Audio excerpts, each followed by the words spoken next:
여러분은 700억 달러를 가진 부자, 그러니까 한화 약 91조를 가진 부자가 되면 가장 먼저 무엇이 하고 싶으신가요? 여기 그 재벌가의 유일한 상속자 리치는 집안에 이 음식점을 통째로 옮겨 놓았고요. 킹스맨에 나오는 또 다른 재벌 발렌타인이 최고급 와인과 함께 곁들인 것도 바로 이 음식이었습니다. 스타크 인더스트리의 토니 스타크, 겨우겨우 목숨 건지고 미국에 돌아와 가장 먼저 이걸 찾았는데요. 코카콜라, 아이폰과 함께 미국식 자본주의의 상징, 빵 사이에 푸짐하게 들어간 야채와 고기, 거기에 곁들이는 짭짤한 감자튀김에 콜라 엔딩까지. 안녕하세요. 저는 여러분의 든든한 밥친구 김민호고요. 이번 주에는 이 음식에 얽힌 재밌는 이야기들을 모아왔습니다.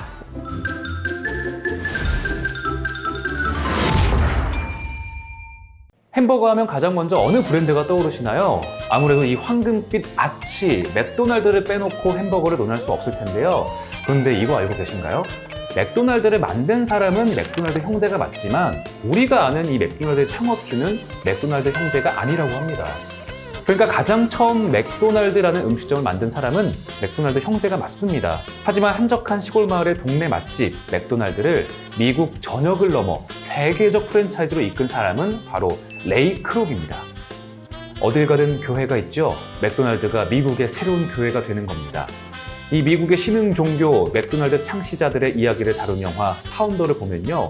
1940에서 50년대쯤에는 종업원이 손님이 탄 차에 와서 주문을 받고 음식을 직접 가져다주는 드라이브인 레스토랑이 인기를 끌었다고 합니다. 이런 시스템 때문에 인건비 지출을 피할 수 없었고요. 게다가 손님들은 적어도 30분은 기다려야 주문한 음식을 받을 수 있었다고 합니다. 하지만 맥도날드 형제의 스피디 서비스 시스템, 손님들이 직접 카운터에 와서 주문을 하고 직접 받아가는 방식에다가 패티를 굽는 그릴에서 손님의 손에 전달되기까지 단 30초.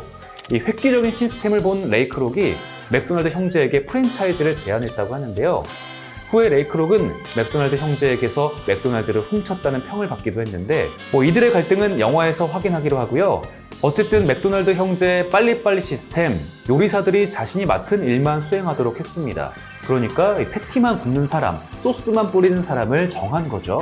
그렇게 포장만 벗겨서 아무 데서나 먹을 수 있는 패스트푸드 햄버거, 맥도날드가 탄생한 겁니다. 그런데 이런 시스템 왠지 좀 익숙하지 않나요? 어떤 고객이든 원하는 색의 차를 구입할 수 있습니다. 단 그것이 검은색이기만 하다면. 바로 포드 자동차의 헨리 포드가 남긴 말이죠. 자동차 대량 생산 시대에 막을 연 헨리 포드는 효율성을 극도로 중시했습니다. 자동차 조립을 처음부터 끝까지 한 사람이 소화하던 방식을 버리고 사람은 제자리에 고정, 대신 자동차를 움직였습니다. 단일 작업만 되풀이하게 함으로써 효율을 높여 12시간 걸리던 자동차 조립을 90분으로 단축시켰죠. 색깔도 공정이 간단하고 건조가 빠른 색깔, 검정색으로만 생산했어요. 그러니까 컨베이어 벨트 위에 자동차가 놓이면 포드, 햄버거가 놓이면 맥도날드가 되는 것입니다. 사나이 가슴에 불을 당겨줄 불고기. 올해가 바로 불고기 버거의 30번째 생일이라고 합니다. 물론 지금은 어느 햄버거 가게에서나 불고기 버거를 찾아볼 수 있지만 이 불고기 버거를 처음 내놓은 브랜드는 바로 롯데리아였어요. 다들 불고기 버거에 얽힌 추억 하나쯤 있지 않나요? 저렴한 가격에 호불호도 별로 갈리지 않아서 저 때는 단체 주문을 할 때 꼭 불고기 버거였던 기억이 있는데요. 그러고 보니 생일 파티도 햄버거 가게에서 많이 했는데 말이죠. 1992년 롯데리아가 한국인의 입맛에 맞는 햄버거를 만들자는 목표로 오랜 시행착오 끝에 개발한 메뉴가 바로 이 불고기 버거라고 해요. 사실 그동안 롯데리아의 도전 정신 꾸준히 확인할 수 있었는데요. 그런 실험 정신이 녹아든 메뉴들이 모여 롯데리아만의 이미지를 만들고 있다고 해도 과언이 아니죠? 몇 가지만 살펴볼까요? 첫 번째, 라면 버거. 2015년 롯데리아에서 내놓은 라면 버거. 라면도 맛있고 버거도 맛있으니까 이 둘을 합치면 얼마나 맛있을까요? 라면 버거는 빵 대신 라면을 뭉쳐놓은 라면 번에 매콤한 소스가 들어간 버거인데요. 비주얼만 보면 라면 번 부분이 바삭한 라면 땅의 느낌일 것 같지만 이게 구워진 면이라서 눅눅한 느낌이 든다고 하네요. 두 번째, 밀리터리 버거.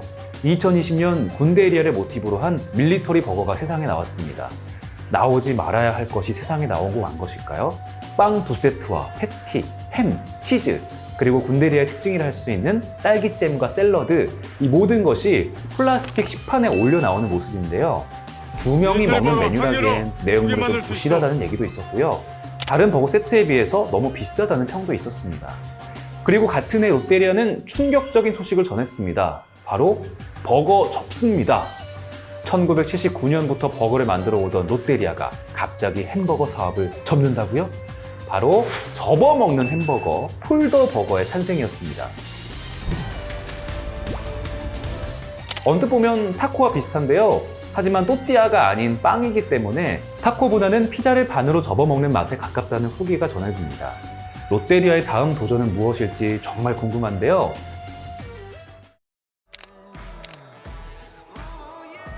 여러분, 195 버거 드셔보셨나요?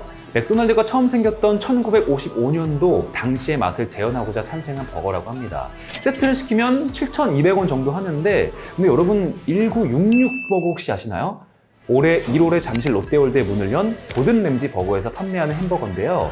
고든 램지가 태어난 1966년에서 따온 이름이라고 해요. 툭불 한우 패티에 한우 살치살 구이, 트러플 감자튀김까지 해서 무려 14만 원. 가격은 후덜덜하지만 스타셰프 고든 램지의 메뉴를 경험해보고 싶은 젊은 층들이 많이 찾는다고 합니다. 온갖 재료를 아슬아슬하게 쌓아놓고 손님한테 알아서 먹으라고 떠넘기는 음식. 올해는 유독 이 프리미엄 수제버거 브랜드가 한국에 속속 진출하고 있는데요. 미국 프리미엄 수제버거 브랜드 구스토프 이터리도 강남에, 인앤아웃, 쉐이크쉑 버거와 함께 미국의 3대 버거 파이브 가이즈도 한국 상륙을 예고했습니다. 이런 프리미엄 수제버거 브랜드들이 한국 땅에서 전쟁을 벌이는 가운데 프랜차이즈들은 고전을 면치 못하고 있다고 합니다. 이 4대 햄버거 브랜드들이 M&A 시장에 매물로 쏟아진 건데요. 국내 햄버거 시장의 경쟁이 점점 치열해진 데다 원재료 가격 급등으로 수익성이 악화됐기 때문이라고 해요. 햄버거 전쟁이 어떻게 정리될지 정말 궁금하네요. 작년부터 햄버거는 유독 힘든 시간을 보내고 있습니다. 이상기후와 코로나19로 인한 물류난으로 양상추에 이어 감자의 수급도 불안정해진 건데요. 그래서 햄버거 회사들은 감자튀김 대신 치즈 스틱과 너겟으로 대체하고 양상추가 빠진 햄버거를 팔거나 양상추 대신 양배추를 넣어 판매하기도 했습니다. 게다가 요즘은 무섭게 오르는 물가에 햄버거 가격까지 줄줄이 오르고 있습니다. 이제 가벼운 주머니로 한 끼 먹을 수 있는 햄버거의 시대 지나가 버린 걸까요? 여러분이 가장 사랑하는 햄버거는 무엇인지 댓글로 남겨주세요. 자신만의 조합이 있다면 우리 좋은 거 다 같이 공유하자고요. 다음엔 더 맛있는 이야기로 돌아오겠습니다. 그럼 안녕.